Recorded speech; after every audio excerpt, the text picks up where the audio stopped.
Bienvenue à toi dans cette nouvelle vidéo. Aujourd'hui, nous allons parler de l'histoire de Brawl Stars. N'hésite pas à te poser sur ton canapé, sur ton lit, de te prendre un peu à manger et profite de la vidéo. Premièrement, qu'est-ce qu'est Brawl Stars? Brawl Stars, pour commencer, est un jeu mobile créé par l'entreprise Supercell qui crée notamment beaucoup de jeux vidéo sur mobile, comme par exemple Clash Royale, Squad Buster. Mais pour revenir sur Brawl Stars, le jeu a été ouvert en bêta le 15 juin 2017. Il a été ouvert au Canada en bêta pour faire des tests et pour voir si le jeu plaît.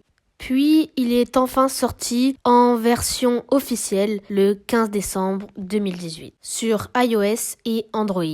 Dans le jeu, il y a des personnages qu'on appelle des brawlers qui ont chacun une thématique différente pour rendre le brawler intéressant.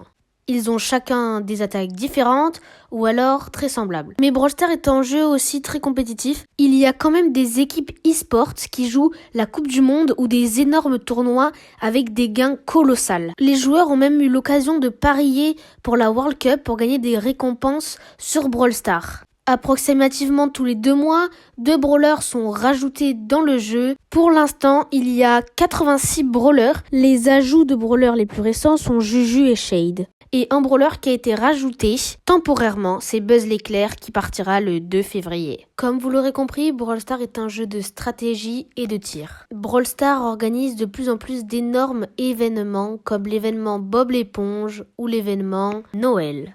Récemment, ils ont organisé une collaboration avec Toy Story, donc il y a eu un brawler que je vous ai déjà parlé, Buzz l'éclair, et aussi de nombreux skins en rapport avec la thématique et l'histoire de Toy Story. Dans Brawl Stars, il y a aussi plusieurs raretés pour chaque brawler qui commence de rare, après à super rare, puis à épique, puis mythique, et pour finir légendaire, le Graal du brawler.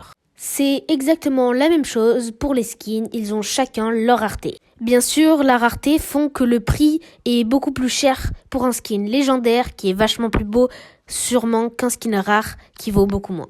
Bon, j'espère que la vidéo vous aura appris pas mal de choses, ou au moins une ou deux.